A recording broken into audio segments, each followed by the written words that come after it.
360 degrees. It's amazing. You can see the thickness of the atmosphere. You can see the clouds coming and going, the continents coming and going.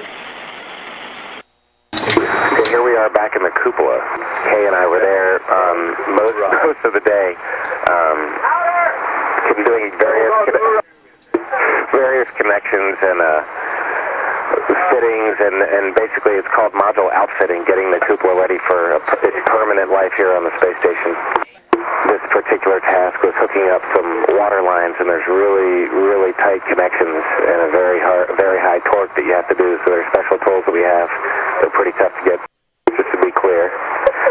And here is the view from the cupola pre-window opening. And during the spacewalk, Bob and Nick, one of their tasks was to go out and remove some launch bolts that held the windows in place. So until they did that, we could not open up the windows. Kay is putting together one of our boxes. It's called an ATU. It's the communications box. Here's a view from the docking compartment. You can see the several robotic arms, a shuttle arm and the station arm. And there, on the cupola, you can see Nick Patrick doing his work. And you can see him doing work there. And Nick's floating up to take a look at this. He hasn't seen this yet. Okay, and this was the funnest part of the day. One of our tasks was to do a window check. And you can see Kay and I in there. And that's window 7. That's the window that looks straight down. So you can see we opened it up and we just closed it. And it was a real honor to get to be one of the first people in there to open up the window. Now, this camera was, as you can tell, it was pointed nadir, and a lot of us either bumped into it or didn't even know it was there, just because one of the things with the cupola in its orientation is it's just you've got to flip over in order to be heads up in the cupola, which can confuse you for a little bit.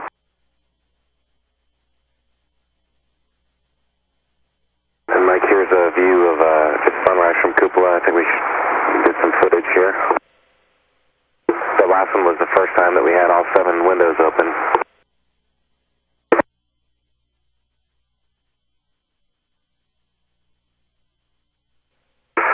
I have a feeling, Mike, if when you're Capcomming here and there's folks up here, if you can't find them, I would look in the cupola, because there's going to be a lot of folks enjoying time in there.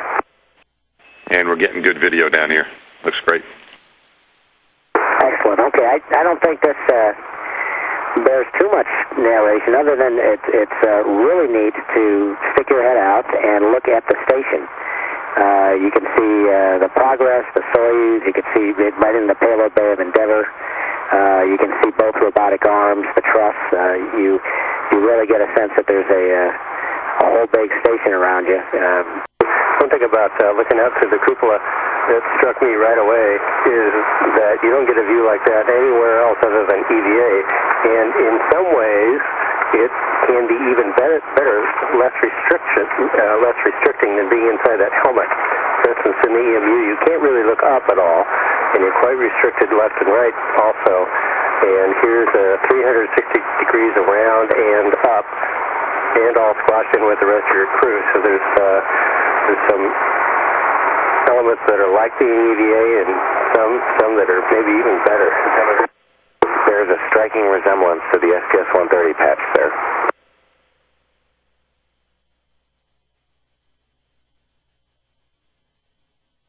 We're just missing your little faces in there. It'd be perfect.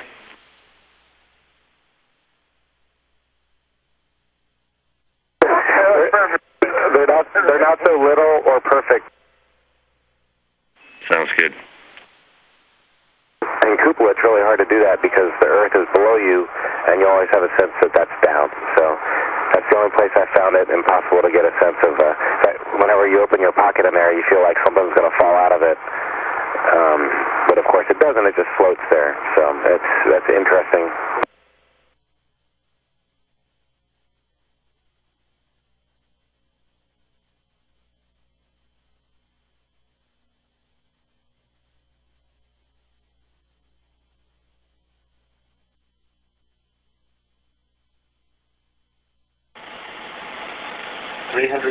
degrees. It's amazing. You can see the thickness of the atmosphere. You can see the clouds coming and going, the continents coming and going.